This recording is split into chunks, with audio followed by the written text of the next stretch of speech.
So real quick, we need to talk about the walker herd that is currently making its way up through Mexico from Honduras, trying to come and crash our border. Right now, I believe it's about 15,000 strong. They say could get as large as 18 to 20,000 strong by the time it actually gets all the way through Mexico and gets to our southern border. Now, there's a couple things we need to address. First and foremost, we as a nation cannot allow this to happen, period. We cannot allow even one single person to cross our border. I don't know how we do that. I'm not encouraging violence of any kind, but we need to get the National Guard, beef up ICE, local militias, anybody who can be there to help keep our sovereignty intact. Not just for that reason, but because we don't want to do something that is bad for our sovereignty, that's bad for our economy, that's bad for our society, that's bad for us politically, that will cause strife. We don't want to do that, and that's what this would do. The other side of that, of course, is why do we want to encourage people that this is how you handle things in your own country? I mean, when you look at the caravan, these migrant caravans that are coming up, okay? When you look at what's going on, when you look at the people, the interviews, all this stuff, it is over 90% military age men, and we are going to allow them to come in here instead of taking care of problems in their own country? If they can gather 5, 10, 15,000 people together, why don't they go back to their country that they supposedly love while they wave the Honduran flags around? Why don't they go fix their country, take their country back? And by letting them come here, we're discouraging them from fixing their own problems, okay? Go start a revolution in your country the way we did if you really want things to change. We shouldn't be encouraging that. And the fact that there's also 2 other caravans that are starting to come together south of Mexico because they see this one's gotten as far as it has, we are encouraging this to keep happening over and over and over again if we let them cross our border. That is problem number 1 that must be addressed. Number 2, for all the people that say, oh, these are good people, they're refugees, they want to come here for a better life, take care of their kids and their family. First, I'd say, again, over 90% of them are military age men. They're not coming here to take care of their family. But the other side of that is we have to look at where this started.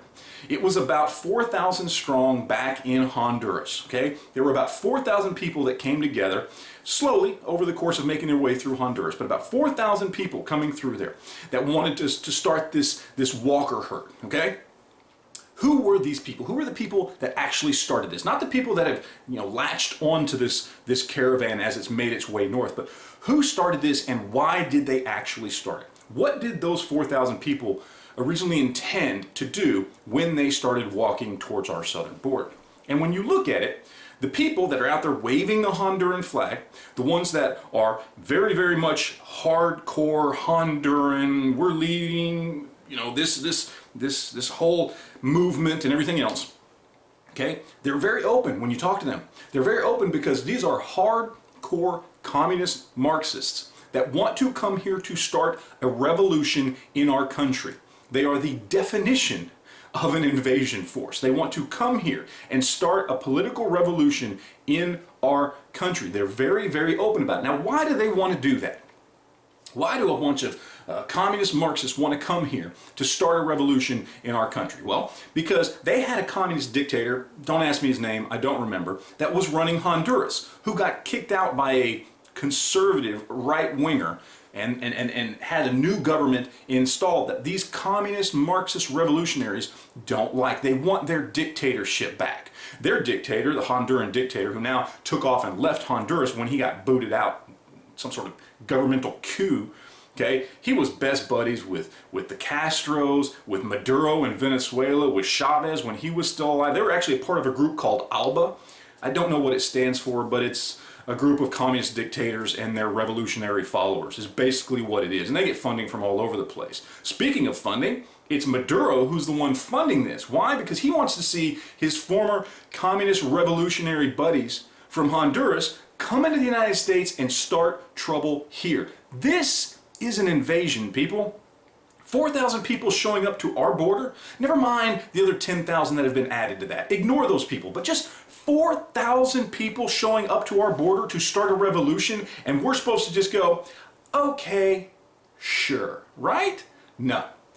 This walker herd needs to be stopped in its tracks. Our government, our president, the Border Patrol, National Guard, and any local militias that happen to be on the border need to do every single thing they can to stop this invasion, because that's exactly what it is. It is an invasion of communist, Marxist revolutionaries who want to disrupt our country and way of life.